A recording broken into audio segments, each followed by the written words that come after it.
Number की गिनती छोड़ें, बाबर की बैटिंग देखें। बाबर आजम क्रीज पर आए और ऐसे छाए के रन्स के अंबार के साथ साथ अनगिनत रिकॉर्ड भी बना डाले। बाबर आया ते छा गया, मुल्तान स्टेडियम रिकॉर्ड्स का गवाह बना गया। पाकिस्तान की जानिब से कप्तान बाबर आजम ने अपनी 102वीं इनिंग्स में 19वीं सेंचुरी मुकम्मल करके जनूबी अफ्रीका के हाशिम आमला का वनडे का कम मैचेस में ज्यादा सेंचुरियां बनाने का आलमी रिकॉर्ड तोड़ा। बाबर यही नहीं रुके, बाबर आजम 102 इनिंग्स खेलकर सबसे ज्यादा रन बनाने वाले बैटर भी बने हैं। बाबर ने 102 इनिंग्स में 5353 रन बनाए। कौमी टीम के कप्तान जल्द भारत के विराट का एक और ने 36 इनिंग्स में 2000 रन बनाए। बाबर को ये रिकॉर्ड तोड़ने के लिए 5 इनिंग्स में 6 रन दरकार हैं। बाबर 30 इनिंग्स में 1994 रन बना चुके हैं। बाबर आजम लेजेंडरी सईद अनवर का रिकॉर्ड तोड़ने के भी करीब हैं। वनडे करियर में सबसे ज्यादा सेंचुरीज का रिकॉर्ड बदस्तूर सईद अनवर के पास है। उम्मीद है बाबर आजम ये रिकॉर्ड भी अपने नाम कर लेंगे। बाबर आजम वनडे करियर में ज्यादा सेंचुरीज स्कोर करने वाले दूसरे पाकिस्तानी बल्लेबाज भी बन गए हैं।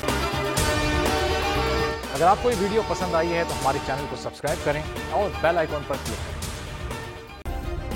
सब्सक्राइब करें और बेल दबाएं ताकि कोई खबर रह न जाए।